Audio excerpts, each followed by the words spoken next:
शास्त्रों में वेद को लिखा है किसी दृष्टिकोण से, वेद में जल के देवता वरुण, भगवान वरुण को बताया गया। अब पंडित जी के हाथ में जब कलम आया तो कलम आने के बाद पंडित जी ने क्या किया, पूरा सत्ता पलट दिया, पार्टी चेंज कर दिया एकदम। और पार्टी क्या चेंज कर दिया, पंडित वैदिक ऋषि ने वरुण को जल का देवता कहा और पंडित जी ने वो क्या बना दिया, इंद्र को जल का देवता बना दिया। वेद के ऋषि ने असुर को महान कहा और देवता को बहुत घिनौना कहा। पूरे वेद के व्याकरण को पढ़िए, जिस तरह से अभी हम लोग कोई गलत करते थे राक्षस कहीं का कहते हैं ना, वैदिक काल में जब कोई आदमी घिनौना काम करता था, गलत काम करता था, तो उस समय उसको कहा जाता था देव कहीं का। न देव शब्द वेद में गाली है और असुर शब्द वेद में महान है।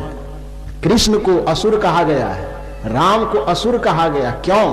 क्योंकि असुर की परिभाषा, असु माने होता प्राण, असुर माने होता प्राण वाला, असु माने होता शक्ति, और असुर का मतलब होता शक्ति वाला। तो चूंकि जितने भी देवता होते थे सारे देवता शक्ति वाले होते थे, ज्ञान वाले होते थे, ध्यान वाले होते थे, तेज से परिपूर्ण होते थे, इसलिए सभी देवताओं की विशेषता में सूर शब्द का प्रयोग वेद में नहीं है। सभी देवताओं की विशेषता में असुर शब्द का प्रयोग है। मतलब वैदिक काल में असुर का मतलब अच्छा होता था और सुर का मतलब गलत होता था। यहां तक कि वाल्मीकि रामायण तक आते आते सुर का मतलब गलत और असुर का मतलब अच्छा। वाल्मीकि रामायण में सुर और असुर की जो परिभाषा की गई है, वाल्मीकि रामायण में बताया गया है कि सुर उसे कहते हैं जो सुरा और सुंदरी का सेवन करता हो, उसको सुर कहते हैं। जो सुरा और सुंदरी के सेवन से अपने आप को बचा करके रखता है उसको असुर कहते हैं। क्योंकि सुर में अनिषेधात्मक उपसर्ग लगा हुआ है। संस्कृत में निह और अ निषेधात्मक उपसर्ग है जिसका अर्थ होता है नहीं। जैसे भय का, मर का मतलब होता है डरना, उसमें अ उपसर्ग लग गया तो उसका अर्थ क्या हो जाएगा, नहीं डरना, निडर।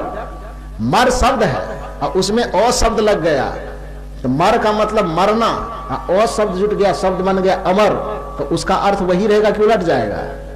क्या होगा, उल्टेगा ना। क्या अर्थ हो जाएगा? नहीं मरने वाले को क्या कहा जाता है, अमर। थोड़ा हमरो नाम ले लीजिए, भय का मतलब डरने वाला, और उसमें अ शब्द लग जाएगा, बन जाएगा शब्द क्या बनेगा, अभय। उसका अर्थ वही रहेगा कि बदलेगा? अर्थ उलट जाएगा। भय मतलब डर और अभय मतलब निडर, जो डरता नहीं है। मर मतलब मरने वाला, अ लग गया तो अमर माने नहीं मरने वाला, अ का अर्थ ही होता नहीं। तो सुर में अ शब्द लग गया, असुर शब्द बन गया। तो सुर की परिभाषा की गई वाल्मीकि रामायण के अनुसार, सुर की परिभाषा की गई कि जो सुरा और सुंदरी का अत्यधिक सेवन करता हो उसको क्या कहते हैं, बोलिए ना, वृंदावन बिहारी लाल की। तो सुर की परिभाषा, जो सुरा और सुंदरी का सेवन करे उसे सुर कहते हैं, मतलब गलत आदमी।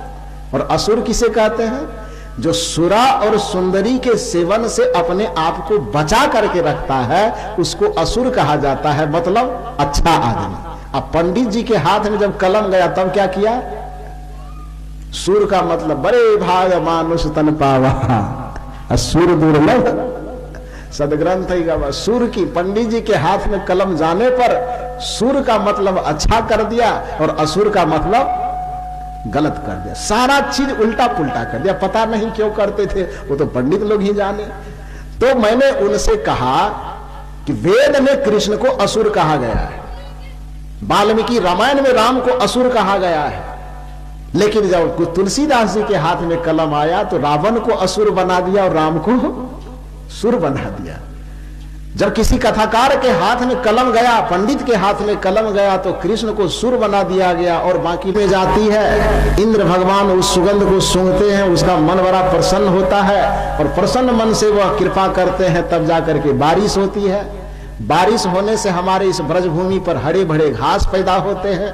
उस हरे भरे घास को हमारी गैया खाती है और हमारी गैया जब हरे भरे घास को खाती तो बढ़िया से दूध देती है। उस दूध को हम भी खाते हैं और बेच करके अपनी जीविका चलाते हैं। जिसके कारण से अपना पेटी रोटी सब उसी दूध के बेचने से चलता है, और उस दूध की श्रृंखला इंद्र से जुड़ी हुई है। इंद्र यदि कृपा नहीं करेंगे तो बारिश नहीं होगी, बारिश नहीं होगी तो घास फूस बढ़िया से नहीं होगा, घास फूस बढ़िया से नहीं होगा तो गैया बढ़िया से खाएगी नहीं, और गैया बढ़िया से नहीं खाएगी तो दूध देगी नहीं, दूध नहीं देगी तो आमदनी का स्रोत हम लोगों का बंद हो जाएगा और हम लोग तकलीफ में आ जाएंगे। तो तकलीफ हमको ना हो, ये कौन समझा रहे हैं? नंद जी समझा रहे हैं। किसको? कृष्ण को। तो नंद जी कहते हैं कि इस वजह से इंद्र भगवान की पूजा हम कर रहे हैं। देखिए, अब कृष्ण बालक है लेकिन प्रतिभा से संपन्न है। कृष्ण वहां पर कबीर साहब का अवतार लेकर के आते हैं, तर्क का अवतार, प्रज्ञा शक्ति का अवतार। और कृष्ण कहते हैं, बाबा ये दुनिया जो भेड़िया धसान चाल में चलता है, आप कृष्ण के पिता होकर के आप भी बस वही सोचते हैं। इंद्र भगवान की कृपा से बारिश हो रही है। मुझे भी अपने बचपन की घटना याद आ रही है। जिस समय मैं इंटर कर रहा था, आईएससी में पढ़ रहा था, तो बायोलॉजी मैंने लिया था। उस समय मैथ मेरा उतना बढ़िया नहीं था, लेकिन साइड से रख लिया था। मैथ में भी अच्छा नंबर आ गया, तो बायोलॉजी मेरा पीछे चला गया, मैथ ही आगे आ गया, लेकिन मैं बायोलॉजी रखा था। तो केमिस्ट्री जब पढ़ने जाता था, अभी भी मैं पीएचडी करता, तो वो सर केमिस्ट्री के हेड ऑफ डिपार्टमेंट है, मुझे बड़ा मदद करते हैं। यूट्यूब के माध्यम से सुन रहे होंगे तो मेरी खिंचाई करेंगे। तो खैर कोई बात नहीं। तो कहने का मतलब कि उस समय जब पढ़ने के लिए जाते थे तो सर बहुत विद्वान थे, केमिस्ट्री के अच्छे विद्वान, नाम नहीं लूंगा। तो वो पढ़ाते थे बड़ा बढ़िया तरीका। संजोग की बात है कि एक दिन सुबह सुबह बारिश होने लगी, तो शायद सब विद्यार्थी कुछ अपने मन से भी नहीं आए, और कुछ गए भी। तो सर ने कहा कि आज बारिश हो रही है, छोड़ दीजिए, दूसरे दिन आइएगा पढ़ने के लिए। तो हम भी पहुंच गए थे। जैसे ही वहां गए तो कहा कि सब विद्यार्थी को तो आज छुट्टी दे दी, पढ़ाई नहीं होगी। तो हमने कहा कि सर तब हम क्या करें, हम भी चले गए। कल का अच्छा पढ़ाई नहीं होगी तो क्या होगा, अभी आइए बैठ करके कुछ बातें करेंगे। क्योंकि हम साधु वेश में आ गए थे उस समय। मैट्रिक के परीक्षा दे करके रिजल्ट मेरा नहीं निकला था और हम घर से निकल गए थे। तो उसने कहा कि आइए आपसे कुछ बातचीत करेंगे, पढ़ाई नहीं होगी लेकिन बातचीत होगी। तो कहे सर चलिए। तो अपने अंदर ले गए, और वहां पर जो सर की धर्मपत्नी थी मैडम, वो खाना बना रही थी गैस चूल्हे के पास। बारिश हो ही रही थी, बैठे बैठे कुछ देर बात हुई, थोड़ा खाने के लिए सर को भी दिया और मुझे भी आगे चूल्हा के पास ही बैठे बैठे दे दिया। बातचीत होते रही। मैंने कहा सर कितना दिन तक के लिए छुट्टी दिए हैं? तो सर ने कहा कि देखिए इंद्र भगवान की कृपा से बारिश हो रही है, इंद्र भगवान कब तक ऐसा करेंगे, उनकी कृपा जब होगी फिर से पढ़ाना शुरू कर देंगे। जैसे कहा कि हम माथा नोचने लगे। तो सर भी कहा कि माथा नोच रहे, क्या बात हुई?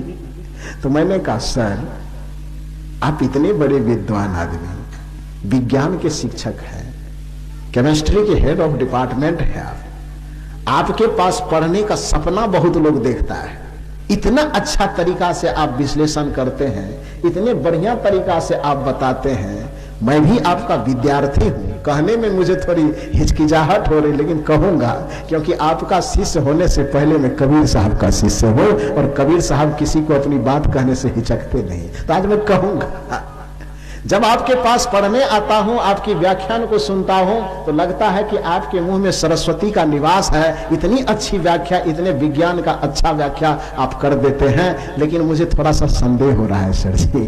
कहा क्या?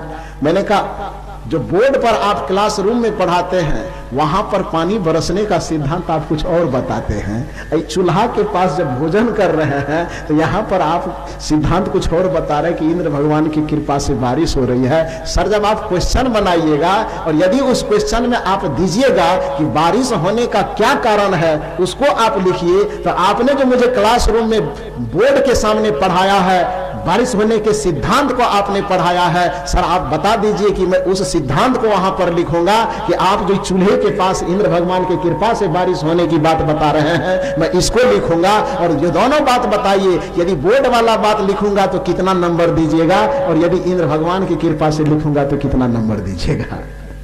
कितना नंबर मिलेगा जी? कितना नंबर मिलेगा? प्रोफेसर साहब कहेंगे चौपटे कीजिएगा, कहीं बोलिएगा नहीं। हम क्या आज नहीं बोलेंगे, लेकिन कभी न कभी बोल ही देंगे। क्या लिखा?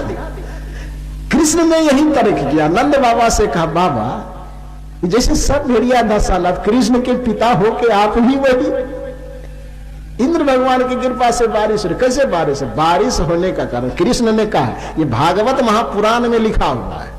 कृष्ण कहते हैं कि जिस प्रकार से आदमी के अंदर सतोगुण बढ़ने से उसके अंदर भक्ति की प्रवृत्ति जगती है, रजोगुण की प्रवृत्ति बढ़ने पर वह क्रियाशील होता है, तमोगुण की प्रवृत्ति बढ़ने पर वह आदमी सोने के लिए जाता है, आलस निद्रा तंद्रा उसमें आती है। जैसे आदमी के अंदर रजोगुण तमोगुण सतोगुण के परिवर्तन होने से आदमी के चैतन्यता में परिवर्तन आती है, उसी प्रकार से प्रकृति में जब रजोगुण तमोगुण और सतोगुण बढ़ता है तो तीनों गुणों के परिवर्तन से वर्षा ठंडा और गर्मी का परिवर्तन होता है। इसमें किसी इंद्र और फिंद्र की कृपा की आवश्यकता नहीं है, इसलिए किसी इंद्र की पूजा करने की जरूरत नहीं है। ये किसने कहा? श्री कृष्ण ने कहा कोई इंद्र के पूजा नहीं होगा। और कृष्ण जी की इतनी चलती थी कि उसके सामने सब झुक गए। तब कृष्ण तुम ही बताओ कि अब क्या करें? तो कृष्ण जी ने कहा कि सब चीज जब जमा हो ही गया है, वैसे तो ये आत्मा पूजा करने के अलावा, गुरु भक्ति करने के अलावा और कोई पूजा करने की आवश्यकता नहीं है। लेकिन जब चौराहे पर सब चीज जमा कर ही लिया गया है और पूजा करना सार्थक लग ही रहा है, तो सबसे पहली शर्त मेरी तो यह है कि कोई यज्ञ नहीं होगा, कोई हवन नहीं होगा, किसी इंद्र की पूजा नहीं होगी, कर्मकांड को मान्यता देने वाले किसी देवता की पूजा नहीं करनी है। तब लोगों ने पूछा कि कृष्ण तुम ही बताओ कि करना क्या है? कहा इंद्र के कृपा से हमारी जीविका चलती हो कि न चलती हो ये मुझे नहीं पता, लेकिन गोवर्धन पर्वत के क्षेत्रफल में जो घास फूस उगते हैं उस गोवर्धन पर्वत के बदौलत हमारी गैया चरती है, उस गोवर्धन पर्वत से हमारी जीविका चलती है। इंद्र की कृपा से हमारा जीवन चलता है कि नहीं चलता ये मुझे नहीं दिखाई देता, लेकिन गोवर्धन की कृपा से हमारी जीविका चलती है ये हमें दिखाई देती है। और आदमी को अपने जीविका के आधार का पूजन करना चाहिए, इसलिए इंद्र की पूजा छोड़िए और गोवर्धन पर्वत पर पूजा करने के लिए चलिए। वो गोवर्धन पर्वत पर चले जाए। इतना दूर के कथा को पंडित छुपाता है आपसे, वो नहीं बताता है। इसके आगे की बात बताता है कि इंद्र की पूजा नहीं किया तो इंद्र ने क्या किया? जोरदार बारिश करवा दिया। और बारिश करवाने से लड़ने के लिए कृष्ण ने क्या किया? गोवर्धन पर्वत को, ये कहानी जानते कि नहीं जानते? ये आधा कहानी जो हम बताए, जो पंडित जी छुपाते हैं, वो छुपा हुआ कहानी को हम आपको बताए हैं। आधा बताता है, आधा को क्या करता है? क्या करता है? वो छुपा लेता है, क्योंकि आधा जो 50% उधर यदि वो बताएगा तो उसी का खटिया खड़ा हो जाएगा, इसलिए उसको छुपाने की कोशिश करता है। आधा बता, वो जानते हैं आप।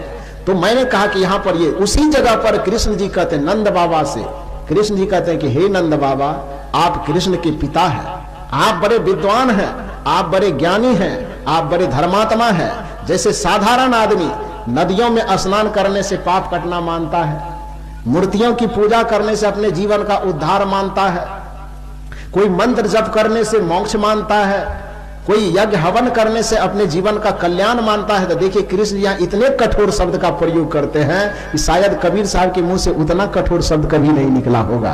कृष्ण जी कहते हैं कि जो व्यक्ति मिट्टी, पत्थर, काठ, लोहा, तांबे इत्यादि की मूर्ति के सामने सर झुका करके अपने मुक्ति का रास्ता देखता है, जो नदियों में स्नान करके अपने पाप कटने का रास्ता देखता है, जो गंगा में नहा करके जो संतों के चरण में नहीं आता, जो सत्संग में आकर के सत्संग से प्रेम नहीं करता, जो गुरु के चरण से प्रेम नहीं करता, केवल तीर्थ व्रत और मूरत के भरोसे अपने जीवन का उद्धार देखता है, हे पिताजी वह मनुष्य के शरीर में रहते हुए भी वह गधा है। किसने कहा है? ये गधा शब्द देखना है, देखना है, देखना है तो अभी गूगल में निकाल सकते हैं, निकाल के देख लीजिए। नहीं देखना है तो भागवत पुराण है तो वो ले या वो दिखाता हो। कृष्ण जी कहते हैं कि जो नदियों में डुबकी लगा करके अपना पाप काटना, कबीर साहब ने तो कठोर कहा है कभी क्या है? लेकिन यदि कबीर साहब कहते तो कहते कबीर तो बड़ा धर्म विरोधी है। कबीर साहब कहते जो नदियों में स्नान करके अपना पाप काटना और कटना मानता है, यज्ञ हवन के बदौलत अपने उद्धार की कल्पना करता है, वह मनुष्य के शरीर में रहते हुए भी गधा है। यह किसने कहा? श्री कृष्ण ने कहा है, ये शब्द लिखा हुआ है।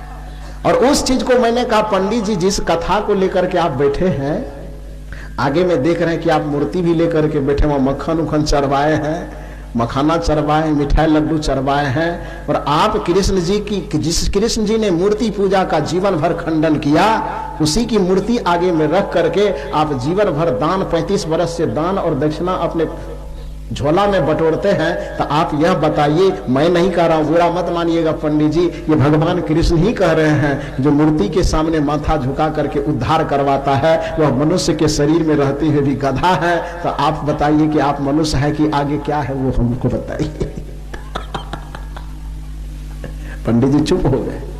मैंने कहा, राधा शब्द दिखाई नहीं देता, लेकिन दुनिया के जितने कथाकार हैं, भागवत कथा का 75% हिस्सा राधा के नाम पे चंदा वसूल लेता है, वो होता नहीं। ये बातें साइड चली गई। मूल बात मैं ये कह रहा था कि वेद में, शास्त्र में जो ज्ञान और ध्यान की बातें लिखी हुई है, उन ज्ञान और ध्यान की बातों को छुपाया जाता है और यह कहा जाता है कि वेद में और संतों के विचार में बड़ा अंतर है, शास्त्रों में और संतों के विचार में बड़ा अंतर है। बल्कि हकीकत यह है कि यदि वेद का, उपनिषद का, शास्त्र का सम्यक अध्ययन किया जाए तो वेद, शास्त्र और उपनिषद इत्यादि सदग्रंथ वो पंडितों के समर्थन में खड़ी नहीं होंगे।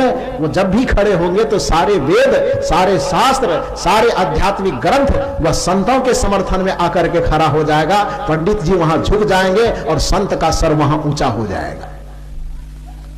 वेद की विचारधारा वो पंडितों की विचारधारा के अनुसार नहीं है, वेद की विचारधारा संतों की विचारधारा के अनुसार है। तो जिस ज्ञान और ध्यान का प्रचार ये संत महापुरुष करते हैं, उस ज्ञान और ध्यान की पहली श्रृंखला वेद के मंत्रों में है। और मैंने कहा कि वेद का, ऋग्वेद का पहला मंत्र, 3 मंत्र दिया ऋषियों ने। यदि जीवन में शांति चाहिए, परम गति चाहिए, कल्याण चाहिए, निर्वाण चाहिए, तो उसकी श्रृंखला बताई। पहली बात बताया, तमसो मां ज्योतिर्गमय, कि हे लोगों, अंधकार से प्रकाश की ओर चलो।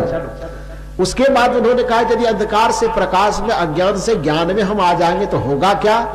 तो असतो मां सदगमय, असत्य से सत्य की ओर चलो। कहा जब अज्ञान से ज्ञान में आ जाएंगे, असत्य से हम सत्य की ओर बढ़ेंगे, तब क्या होगा?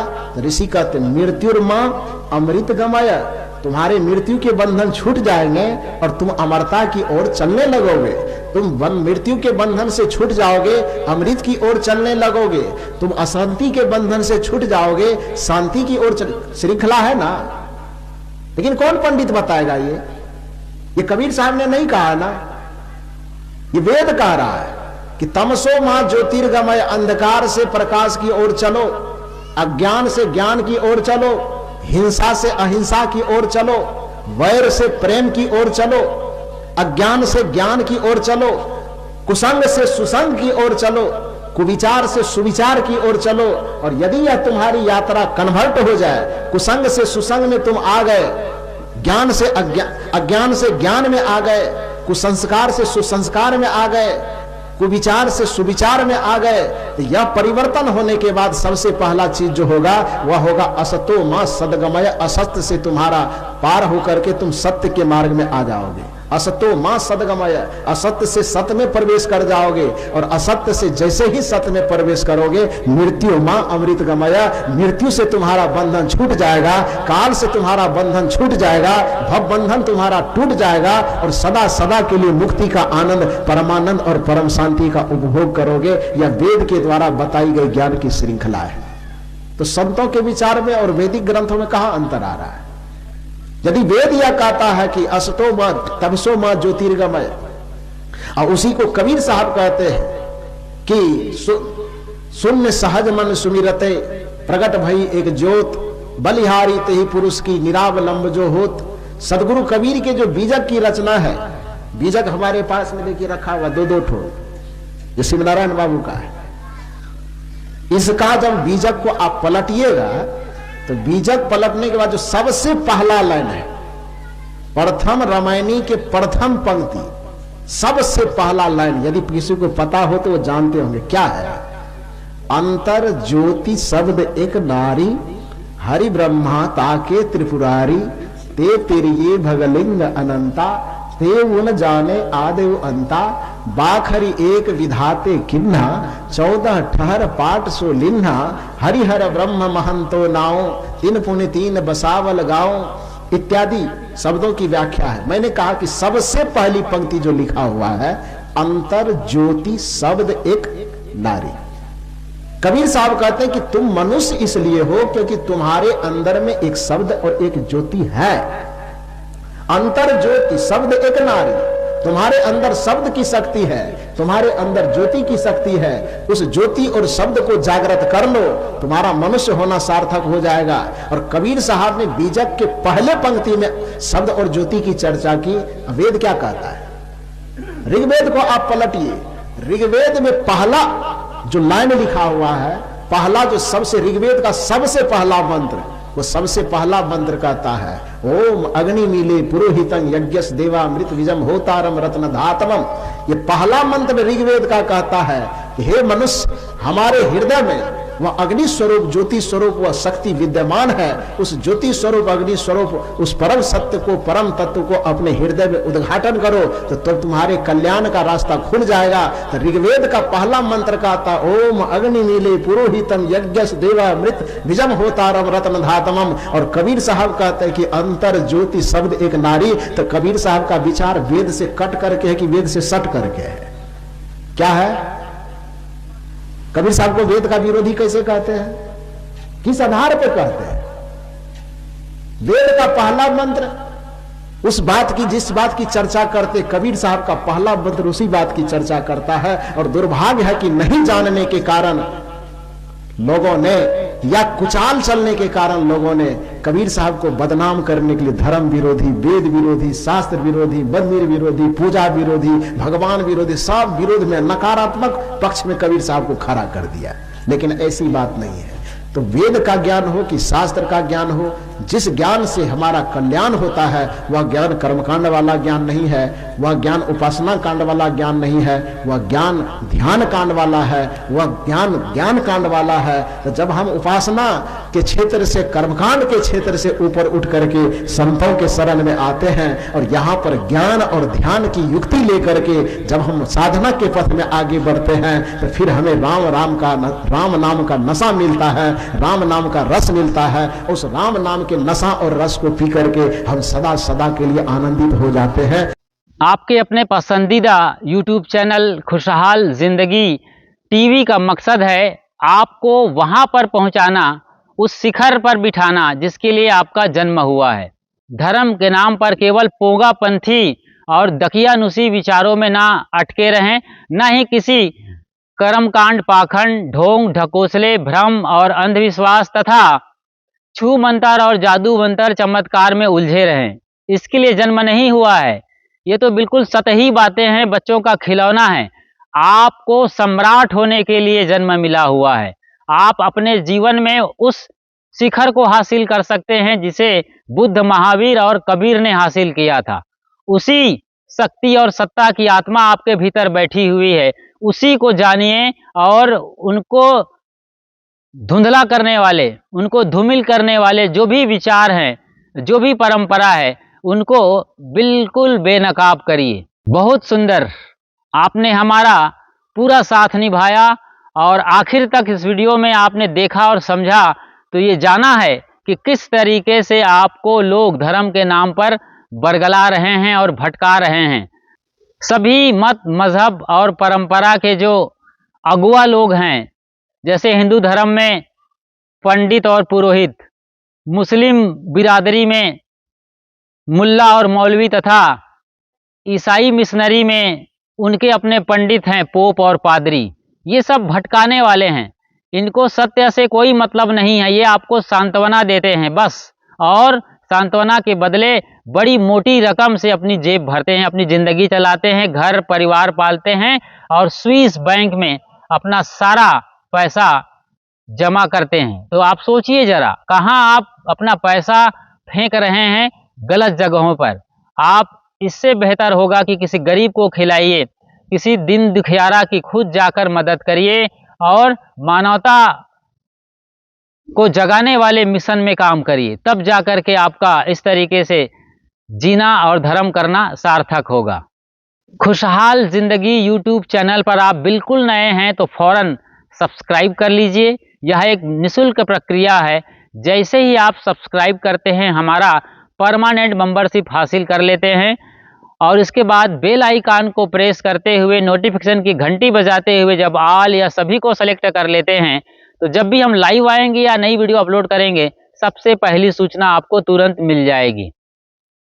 अपना और अपनों का जरूर ख्याल रखिए। शुक्रिया, साधुवाद और साहिब बंदगी।